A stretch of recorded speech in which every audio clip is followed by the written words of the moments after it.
গরমকাল মানে পুরো মুখ ভর্তি ট্যান, আর সামনে রয়েছে বিয়েবাড়ি, পার্লারে যাবার মতো সময় নেই। তাহলে ছটফট করে আজকে রেমেডিটা দেখে নাও। বাড়িতে তোমরা কিভাবে একটা ডিটেন ফেশিয়াল করবে সেটাই আজকে শেয়ার করব। যার জন্য প্রয়োজন অল্পখানি টক দই। এই টক দই দিয়ে কিন্তু তোমরা ফেশিয়ালটা করতে পারবে। প্রথমে আমি ফেসটাকে খুব ভালোভাবে ক্লিনজিং করব, তার জন্য নিয়ে নিয়েছি 1 চামচ টক দই। আর এর সঙ্গে আমি মিশিয়ে নেব কয়েক ফোঁটা নারকেল তেল। এই নারকেল তেল কিন্তু আমাদের ত্বকের জন্য খুব উপকারী। যাদের ত্বকের চামড়া কুঁচকে যাচ্ছে, ত্বকের চামড়াকে ঠান্ডা রাখতে চাও, তারা টক দই এবং নারকেল তেল মিশিয়ে 4 থেকে 5 মিনিট মুখটাকে হালকা হাতে ম্যাসাজ করো। অনেকেরই ধারণা যে ফেসিয়াল করলে নাকি ফর্সা হওয়া যায়, সেটা কিন্তু নয়। ফেসিয়াল করলে যে ম্যাসাজগুলো করা হয় মুখের মধ্যে, তার ফলে আমাদের ব্লাড সার্কুলেশন ভালো হয়, আর যার জন্য কিন্তু আমাদের ত্বক গ্লো করতে থাকে। এরপর বানাবো ক্লিনজার। তার জন্য নিয়ে নিচ্ছি 1 চামচ মতো টক দই, আর এর সঙ্গে আমি মিশিয়ে নিচ্ছি 1/2 চামচ মতো বেসন। সেই প্রাচীন কাল থেকে ত্বকের যত্নে বেসনের ব্যবহার হয়ে আসছে, আর এই বেসন কিন্তু আমাদের ত্বকের জন্য খুব ভালো ক্লিনজার হিসাবে কাজ করে। এরপর এই টক দই আর বেসনটাকে খুব ভালোভাবে মিশিয়ে নিয়েছি। এরপর এটাকে আমি আমার ফেসের মধ্যে ব্যবহার করব।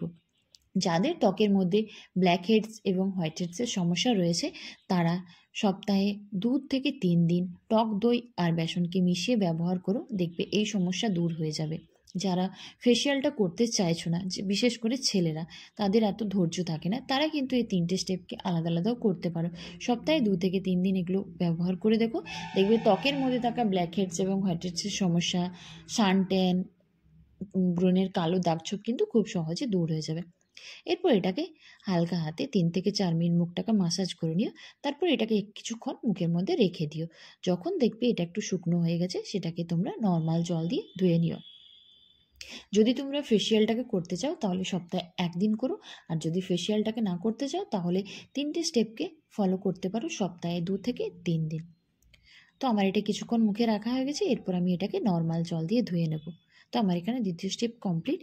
তৃতীয় স্টেপে আমি বানাবো ফেস প্যাক। তার জন্য নিচ্ছি আবারও 1 চামচ মতো টক দই, আর এর সঙ্গে মিশিয়ে নিচ্ছি 1 চিমটে মতো হলুদের গুঁড়ো।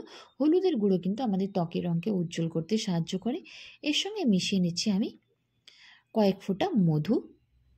তারপর এই 3টে উপকরণকে খুব ভালোভাবে মিশিয়ে নিলেই কিন্তু আমার এখানে ফেস প্যাকটা রেডি হয়ে গেল। এরপর এটাকে আমি আমার ফেসের মধ্যে ব্যবহার করব। ফেসের সঙ্গে সঙ্গে তোমরা এটা হাতে, পায়ে এবং গলাতেও কিন্তু ব্যবহার করতে পারো। তার জন্য পরিমাণটাকে একটু বাড়িয়ে নিও। আর এটাকে ফেসের মধ্যে লাগিয়ে আর ম্যাসাজ করবে না, মুখের মধ্যে লাগিয়ে রেখে দাও। 15 থেকে 20 মিনিট রেখে দেবে, তারপর সেটাকে তোমরা নর্মাল জল দিয়ে ধুয়ে নিও। আমি আমার ত্বকের জন্য যে রেমেডিগুলো ব্যবহার করি সেগুলো তোমাদের সঙ্গে শেয়ার করার চেষ্টা করছি। যদি তোমাদের সামনে বিয়েবাড়ি থেকে থাকে তাহলে সপ্তাহে অন্ততপক্ষে এটা 2 দিন ব্যবহার করো, আর যদি বিয়েবাড়ির একটু দেরি থাকে তাহলে সপ্তাহে 1 দিন ব্যবহার করো। আর এটা কিন্তু ছেলে মেয়ে উভয়ই করতে পারো। চেষ্টা করো এটাকে রাতের দিকে করার, কারণ রাত্রের দিকে যে কোনো রেমেডি কিন্তু খুব ভালোভাবে কাজ করে, কারণ দিনের বেলা আমাদের অনেক সময় বাইরে রোদে বেরোতে হয়। তো এটা আমার মুখের মধ্যে কিছুক্ষণ লাগিয়ে রেখে দেব। যখন দেখবে এটা একটু শুকনো হয়ে গেছে, তারপর এটাকে আমি টিস্যুর সাহায্যে ক্লিন করে নিচ্ছি। আর সবশেষে তোমরা যে কোনো ধরনের একটা টোনার এবং ময়শ্চারাইজার অবশ্যই ব্যবহার করে নিও। তো চলো বন্ধুরা, আজকের মতো টাটা। সকলে খুব ভালো থেকো, সুস্থ থেকো, সকলকে অনেক ভালোবাসা। আর রেমেডিটা কিন্তু অবশ্যই একবার ট্রাই করে দেখতে পারো।